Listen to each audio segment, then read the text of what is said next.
Happy New Year. You seem a little surprised. No, but it is Happy New Year. And I think it's quite appropriate that I'm here once again in Addis on the occasion of the celebration of the New Year. As we all know, New Year's are a time where we focus on renewal, we focus on new and fresh beginnings, we focus on trying to have good relations with our neighbors, we focus on peace, and we focus on wanting greater prosperity for our families, for our communities, for our countries. I've spent the last few days, as you've probably seen, as I do in all my trips to Ethiopia, focused on the importance, as Ambassador Masinga outlined in his May 15th speech, of advancing dialogue to bring an end to the fighting that we see throughout Ethiopia, whether it's in Amhara, in Oromia, and of course, fortunately, to continue the efforts to ensure that the guns remain silent in Tigray. And so on the latter, on Tigray, of course, we have the implementation of the Cessation of Hostilities Agreement that's now approaching 2 years. As you remember, it was signed in November 2022. And so I had an opportunity to meet with the African Union, which of course has the lead in terms of ensuring its implementation, and had an opportunity to meet with Tigrayan officials, as well as we'll meet with Ethiopian government officials to ensure that all elements of it are fully implemented. A strong focus on ensuring that all those that have been displaced by the war are able to return to their homes securely. Of course, of ensuring a program on DDR, demobilization, disarmament, and reintegration occurs, and resolution of outstanding issues through political dialogue. The United States is committed to supporting Ethiopia's sovereignty, territorial integrity, and unity. That is the core of our partnership with Ethiopia. We want to support the Ethiopian people. We are committed to having good relations amongst our people, and I'm very proud, of course, of the contributions that American taxpayers make to help alleviate the suffering and being the largest contributor, bilateral contributor of humanitarian assistance, as you all well know. And I'm very proud to partner with Ambassador Masinga, who I've known for quite some time, and the Embassy Addis team as they work, again, on all these issues on a daily basis. So with that, let me just stop and, of course, entertain your questions. Let me also say, as Marshawn has already referenced, we, the United States, value journalists and reporters, the work you do, the courage you have operating oftentimes in very difficult environments. Freedom of the press is one of our core principles. And so, again, I want to thank you. That doesn't mean you can't be tough with me today. Please ask whatever question you'd like. And, of course, we'll do the best that we can to answer them. Millions of IDPs in Tigray and the occupation of their hometowns, including part of Eastern Tigray by Eritrean forces, and as well as Western Tigray remains under the occupation of Amhara administration, despite the signing of the peace deal almost 2 years ago. Yeah. We have been supporting their plight, but we want them to be able, of course, as agreed upon in the Pretoria Agreement, to be able to return to their homes in a secure environment. It is something we stress at every meeting. I believe, and I've seen reports, that there have been now the beginnings of some returns of IDPs, particularly towards the south, but that's not enough. We as Americans have a DNA that means that we're quite impatient, so we want to see results, but I'm sure the Ethiopian people are impatient. And so as part of my visits, we continue to push forward both the federal government and the interim regional administration of Tigray to, again, work together to ensure, again, in the case of the IDPs, that they can return home. That's good for all of Ethiopia. And so I hope that we continue to make progress. We're not satisfied with the amount of progress, but some progress has been made. And we can't lose sight of the fact that the silencing of the guns was critically important, and we must remain committed to a lasting peace. And in my meetings, of course, with any and all Tigrayan officials, as well as with the government, I have heard continued commitment, again, to full implementation of the Pretoria Agreement. As it relates to concerns about lingering Eritrean troop presence in Ethiopia, from what we hear from the AU Verification Monitoring Team, that is still a concern. And again, we hope that, as was provided for in the Pretoria Agreement, that all non-ENDF forces withdraw fully from Tigray. Thank you. Okay, my question is that the first thing, how do you evaluate Ethiopia's commitments regarding the implementation of this Pretoria Accord? Is there any plan from the US to incorporate Ethiopia in AGOA because of the efforts from Ethiopia? And is there any plan of adding Ethiopia in upcoming year? Yeah, no, thank you for your question. If we look over the scope of the last 2 years, when we were in Pretoria 2 years ago nearly, many of my colleagues reminded me that cessation of hostilities agreements don't tend to last. But this one has. It has endured. And let's not lose sight of that. There's now peace in Tigray, and that's good for all of Ethiopia. And so while we are impatient and perhaps dissatisfied, and rightfully so, that all elements of it haven't yet been implemented, what I continuously hear from the government, from Tigrayan officials, is a full commitment to make sure that the peace endures. And the United States is prepared to do its part to ensure that that happens, together with the African Union, IGAD, which was also there as an observer, and the United Nations, which was there also in Pretoria. So we keep working at it, and that's why I keep coming. But of course, that's also the daily work of Ambassador Missing and his team. You know, he was in Mekele recently, and so we will continue to work on that. But as we work on that, let's not lose sight of the fact the United States also cares about the unfortunate circumstances of considerable violence in Amhara, and still violence in Oromia. And so to your question of AGOA, we would like nothing more than Ethiopia to return and be reinstated into AGOA. But in accordance with our law, there is a requirement that there not be any violations of human rights by government forces. And then sadly, as many of you have reported, there are still abuses and atrocities being committed. And therefore, as long as that continues, it won't be possible for Ethiopia to be reintegrated, reinserted into AGOA. But we would like nothing better. So just because we were able to achieve peace in Tigray, the work is not done. And that's why the United States continues to offer its good offices for dialogue with Amhara Fano, if that is possible.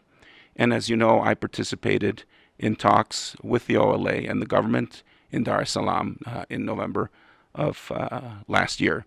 And we remain open to pursuing further talks, whether it's on the Oromia track or if it's at all possible in the case of Amhara. These conflicts do not have military solutions. These difficult historical issues need to be resolved through dialogue. And I know that there's a national dialogue process, which we hope will take effect and gain momentum, and we support those efforts. And there also must be a full accounting of what has happened, and we support, again, the government's efforts on transitional justice. So we are deeply engaged in partnership with the government, and of course with any of those who are interested in pursuing peace for all Ethiopians. Of course, I go to Tigray and Ambassador Musinga, we go because we want to ensure that the cessation of hostilities agreement endures, and that's very important to maintaining the peace in Tigray. It's difficult, quite frankly, for us to travel to Amhara and Oromia precisely because of the continued fighting. Nonetheless, I know that Ambassador Musinga and his embassy at his team are always looking for opportunities in cooperation with the government of Ethiopia to see how dialogue or negotiations might be able to take place to bring an end to these conflicts. And so it may not be visible to you every day. And frankly, a lot of efforts to promote peace need to be done quietly and behind the cameras. But we are working on it, I can assure you, each and every day.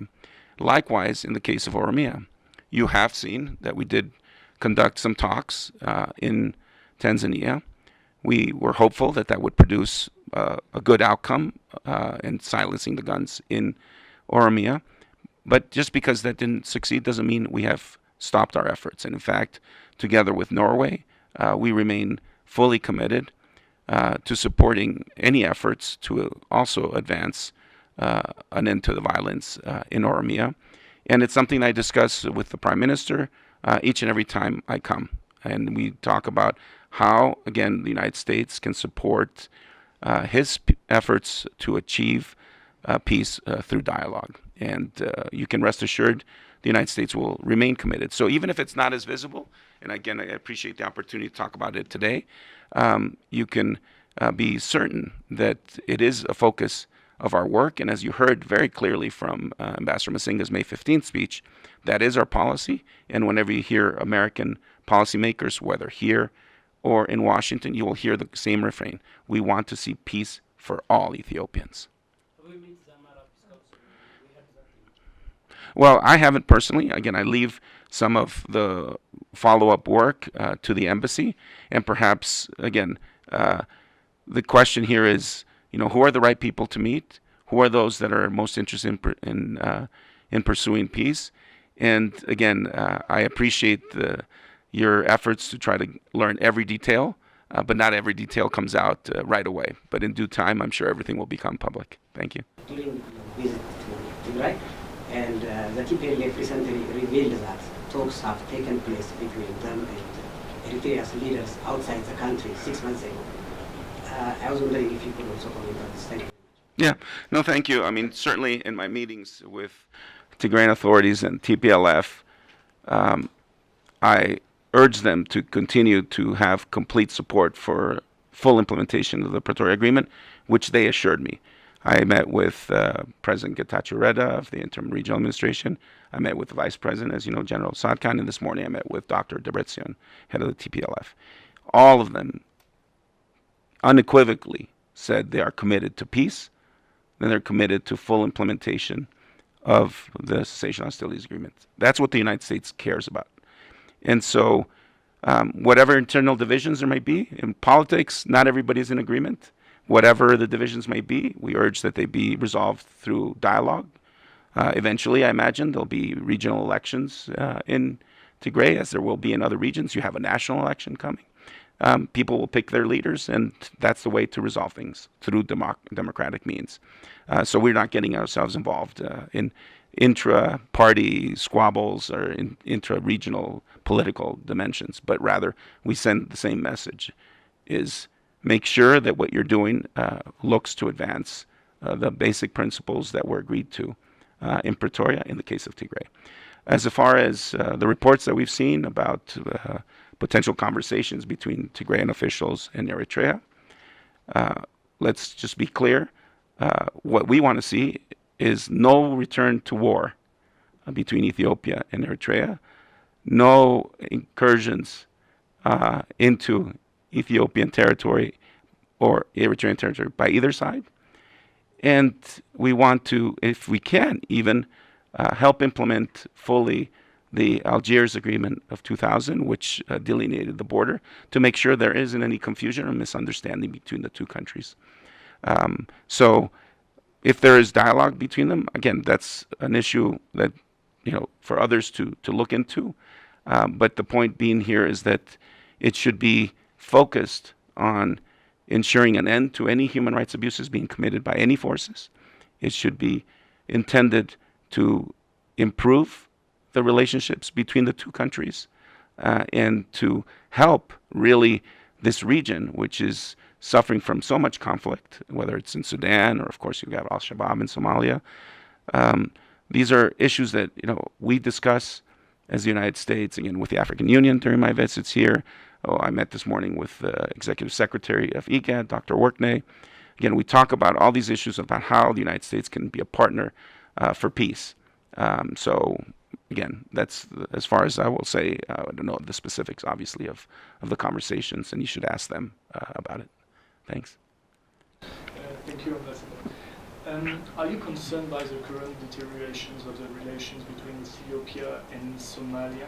Because you talked about ensuring Ethiopia's sovereignty, but Somalia considers that his sovereignty has been violated by the MOU.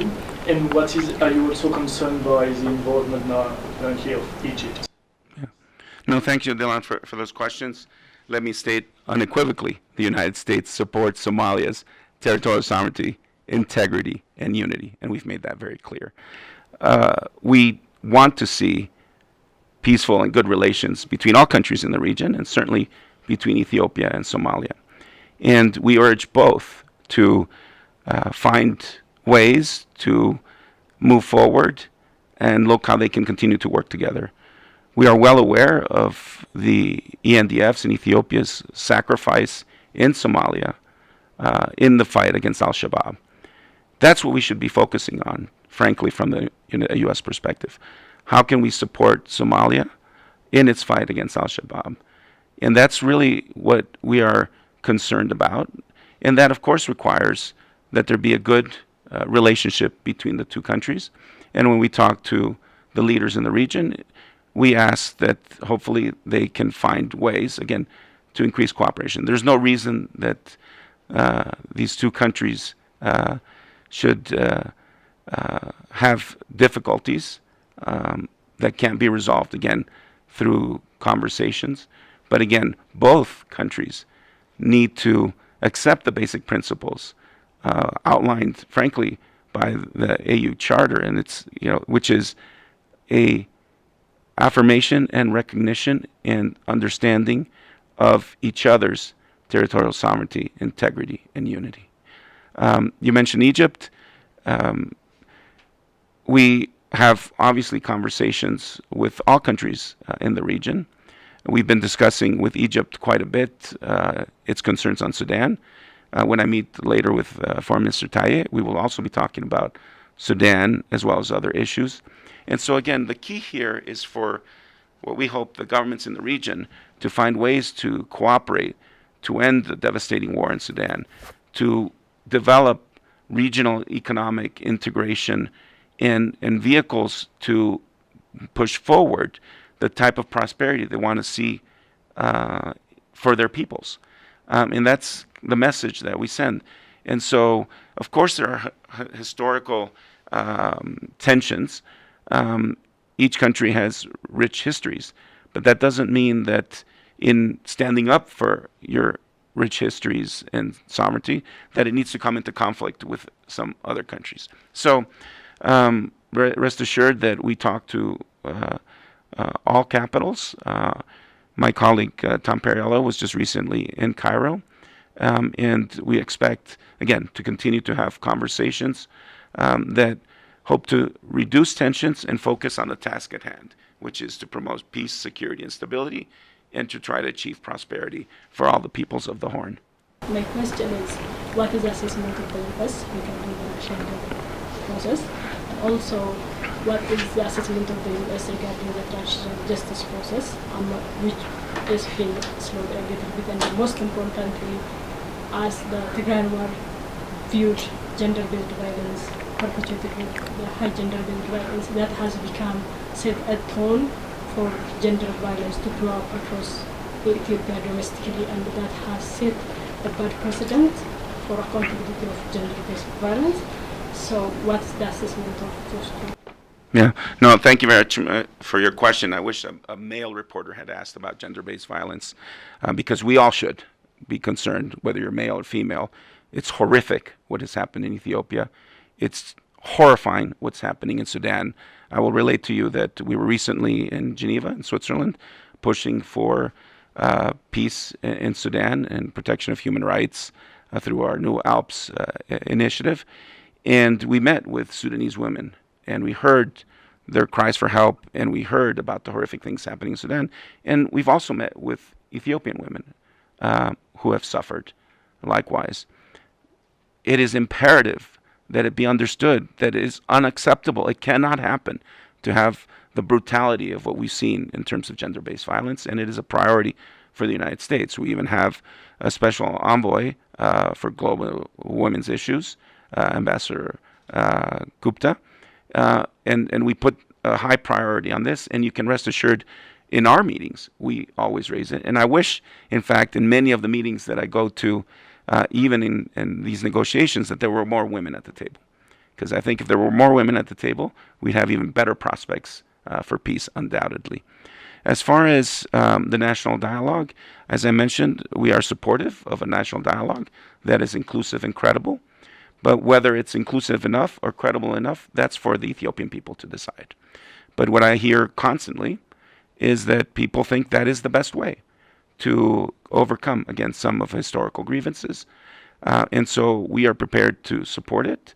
I've heard the Prime Minister say it is a priority for him. So I hope it yields the desired result, but it's really for the Ethiopian people to decide, whether it is making sufficient progress. But we want to, again, stand by that.